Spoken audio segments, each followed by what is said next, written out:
Okay, so now we're into air quality. I think we're halfway done with my presentation here. All right.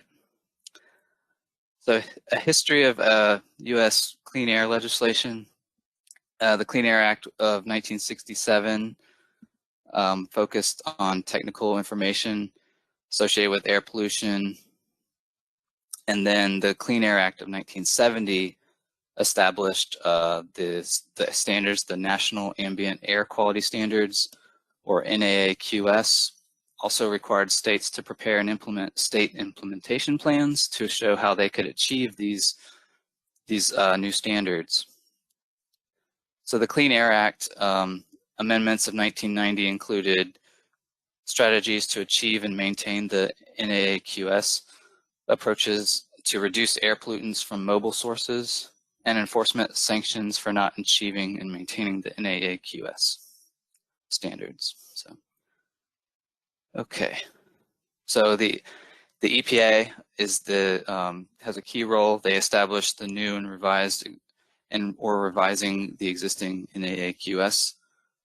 In 1970, they established the standards for the 6 criteria pollutants: ozone, nitrogen dioxide, particulate matter, sulfur oxides, carbon monoxide, and lead. So these standards have been reviewed and updated by EPA since 1970, with the most recent changes being to the 8-hour ozone standard.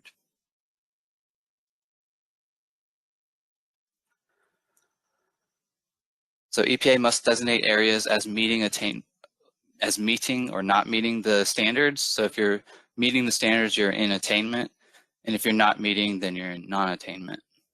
The Clean Air Act requires states to develop a general plan to meet the standards. This plan is known as the State Implementation Plan, or SIP.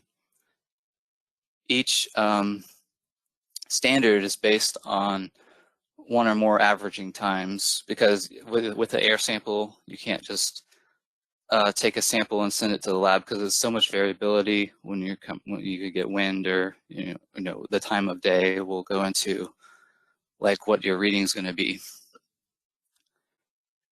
And we'll see that in the next slide. The primary standards protect public health, while a secondary standard protects other things such as decreased visibility, crop damage, and effects on the built environment.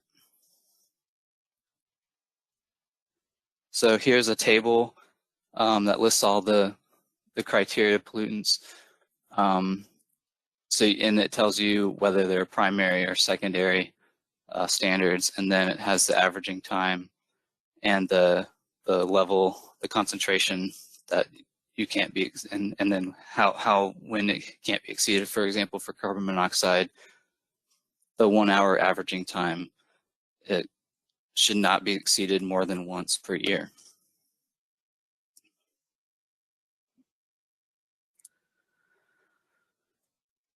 So for these standards designations, all areas of the US are designated with respect to each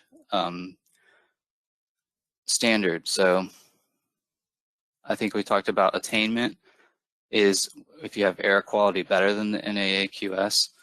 Non-attainment is you're not meeting the standard.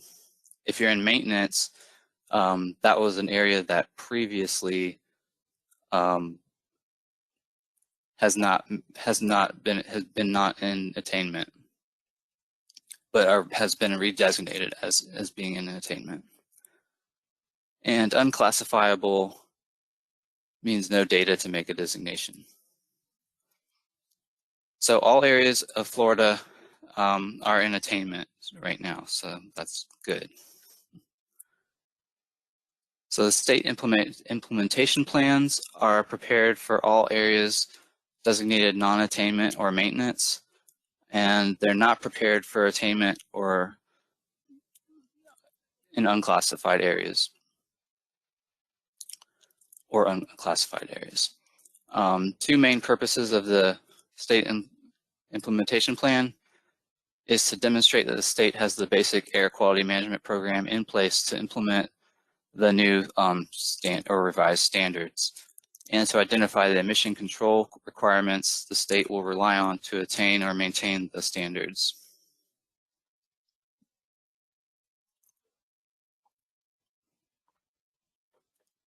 Okay, so it's project-specific air quality analysis. So air pollutants in FDOT documents. So the ones that are analyzed for are carbon monoxide,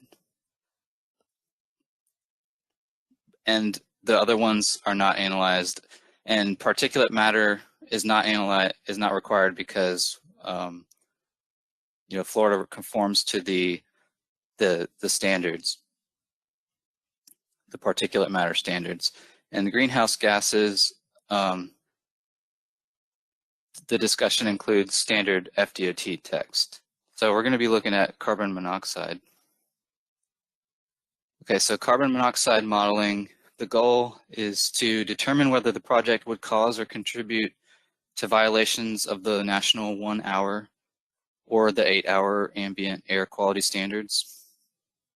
So the levels of carbon monoxide tend to be highest immediately adjacent to roadways and intersections. Therefore, FDOT evaluates levels of this pollutant for all the projects. So for SEERS, the screening test using the CO Florida, carbon monoxide Florida 2012 model is needed when the total vehicular delay time at an intersection in the design year build condition is projected to increase when compared to the design year no build condition, or the project is expected to have community controversy regarding air quality. And coordination with district specialists may be required to determine potential community controversy. All right, regarding particulate matter, construction activities generate dust from earthwork and mobile sources traveling on unpaved roads.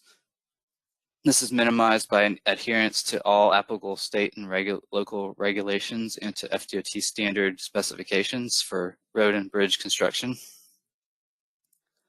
So all areas of Florida are currently in attainment for the particulate matter air quality standards.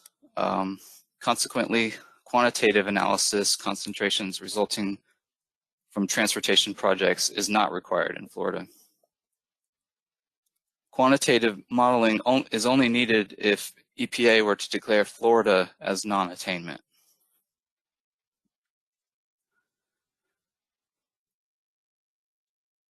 Okay, so if an air quality analysis, for carbon monoxide is performed, then the results should be included in the environmental analysis section of the SEER.